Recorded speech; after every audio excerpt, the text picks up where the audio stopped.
আসসালামু আলাইকুম। কেমন আছেন সবাই? আশা করি ভালো আছেন। গত কয়েক মাস ধরে আমি দেখছি যে রংপুরের কিছু TV channel, Rangpur medical college হাসপাতালের স্বাস্থ্যক্ষেত্রে স্বাস্থ্যক্ষেত্রে যে অব্যবস্থাপনাগুলো আছে বা চিকিৎসা ক্ষেত্রে যে দুর্বল দিকগুলো আছে, এগুলো নিয়ে তারা ভিডিও বানাচ্ছে বা ভিডিও করছে। আ এটা ভালো। এটা একদিক থেকে ভালো, কারণ এতে আপনার বাংলাদেশের চিকিৎসা খাতের প্রকৃত অবস্থাটা মানুষজন জানতে পারবে। তো এই ভিডিওগুলো দেখতে দেখতে আমারও একটি ঘটনার কথা মনে পড়ে গেল। ঘটনাটা হচ্ছে একজন অসহায় এবং সরল মানুষের সরলতার সুযোগ নিয়ে কেমন করে কিছু দালালরূপী জানোয়ারই বলবো আমি তাদেরকে, তারা তাদেরকে নিঃস্ব করে দেয় বা তাদের অসহায়ত্বের সুযোগটা নেয় বা সরলতার সুযোগটা নেয়। ঘটনাটা 2022 অথবা 23 সালের দিকে। তখন আমি রংপুর মেডিকেল কলেজে সার্জারি ডিপার্টমেন্টের ইউনিট 3-তে HMO হিসাবে ট্রেনিং করছিলাম। তো ইউনিট 3-তে সাধারণত সোমবারে হচ্ছে অ্যাডমিশন ডে থাকে এবং মঙ্গলবার করে ওটি ডে থাকে। তো যেহেতু আমি ওখানে ট্রেনিং করছিলাম এবং সোমবারে অ্যাডমিশন ডে, তো এরকম কোনো এক সোমবারে আমার ওখানে ইভিনিং ছিল। তো একজন মহিলা আসেন, বার্নের পেশেন্ট। কত পার্সেন্ট বার্ন, কোথায় বার্ন আমার এখন সঠিক মনে নাই। তো সাধারণত বার্নের যেটা ট্রিটমেন্ট প্রোটোকল, তাতে হচ্ছে তাদেরকে ফ্লুইড দেওয়া হয়, আইভি ফ্লুইড দেওয়া হয় এবং ক্যাথেটার আমরা করি। তাতে হচ্ছে আমরা ফ্লুইডের মেইনটেনেন্সটা করতে পারি, যে কতটুকু ফ্লুইড গেল, কতটুকু বের হয়ে গেল, এই ক্যালকুলেটটা বা এই মেইনটেনেন্সটা আমরা করতে পারি।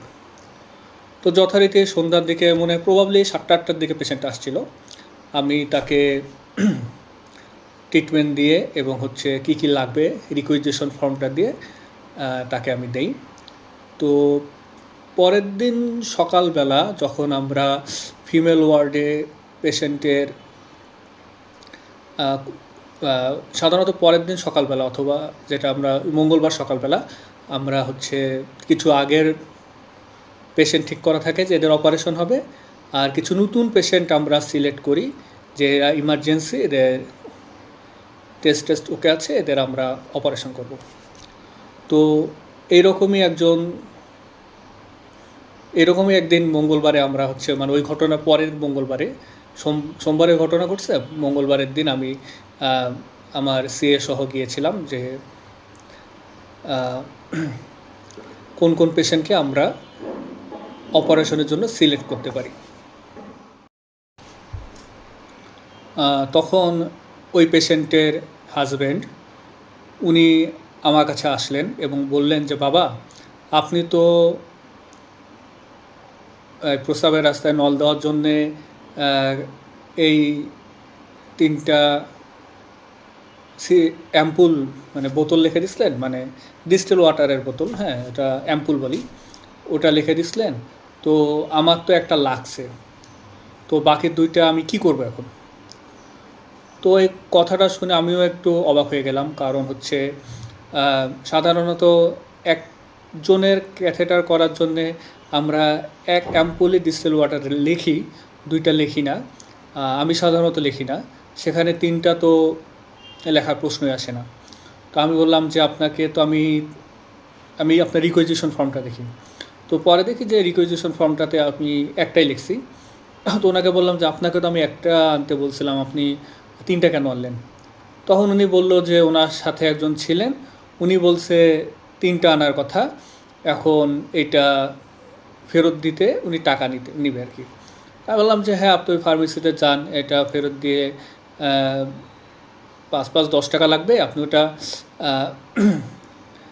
ফেরতও দিতে পারেন, রেখেও দিতে পারেন পরবর্তীতে যদি লাগে। তো উনি বলতেছে বাবা 5-10 টাকা, মানে এটার দাম তো 500 টাকা করে। আমি বললাম 500 টাকা কেন হবে, এগুলো অ্যাম্পুলের দাম তো 5 টাকা করে। তখন উনি বলতেছে যে না বাবা, এটা 500 টাকা করে। আমি বললাম যে আপনাকে কে বললো এটা? তখন উনি বলতেছে যে ওই লোক ওনার সাথে ছিলেন, উনি ওষুধ টষুধ নিয়ে আসছেন, উনি বলছেন যে এই অ্যাম্পুলগুলোর দাম 500 টাকা করে, আর ওনার কাছ থেকে 3টা অ্যাম্পুল বাবদ 1500 টাকা উনি নিছেন। তখন আমি অ্যাম্পুলটা ভালো করে ওনাকে দেখালাম যে অ্যাম্পুলের গায়ে, ডিস্টিল ওয়াটারের অ্যাম্পুলের গায়ে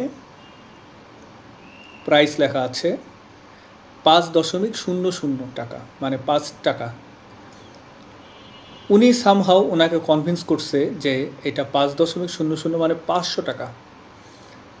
তার মানে একটা ডিস্টিল ওয়াটার নেওয়ার কথা ছিল, যেখানে পেশেন্টের 5 টাকা যাওয়ার কথা ছিল, সেখানে উনি 1500 টাকা নিয়ে চলে গেছেন। এটা কতটা ইনহিউম্যান কাজ, এটা আসলে মানে আমি থতমত খেয়ে গেলাম, এবং লোকটাও দেখে কাঁদো কাঁদো হয়ে গেল। হ্যাঁ, আসলে মানুষজন কতটুকু খারাপ হলে এই কাজটা করে। পরে আমি জিজ্ঞেস করলাম, উনি আসলে আপনার কী হয়? বলতেছে উনি আসলে কেউ না, হাসপাতালে এসেই ওনার সাথে পরিচয় হয়েছে। মানুষ কতটা খারাপ হলে এরকম কাজ করে। আমি এখন রংপুর মেডিকেলে যাওয়া হয় না, মাঝে মাঝে ওই লোকটাকে খুঁজি, গেলেই আমি ওই লোকটাকে খুঁজি। আমার আফসা আফসা চেহারা মনে আছে ওই দালালটার, কখনো গেলেই আমি খুঁজি, মনের অজান্তেই খুঁজি। ওর সাথে কিছু হিসাব নিকাশ হয়তোবা বাকি আছে। এই ছিল ঘটনাটা। তো আপনারা যখন যাবেন, আপনারা একটু সতর্ক থাকবেন, অচেনা কাউকে বিশ্বাস করবেন না। নিজের ছেলে 5 টাকা চাইলে এত জবাবদিহিতা করেন যে টাকা দিয়ে কী করবেন না করবেন। অচেনা মানুষকে অন্ধবিশ্বাস কেমন করে করেন। ভালো থাকবেন, সুস্থ থাকবেন। আল্লাহ হাফেজ।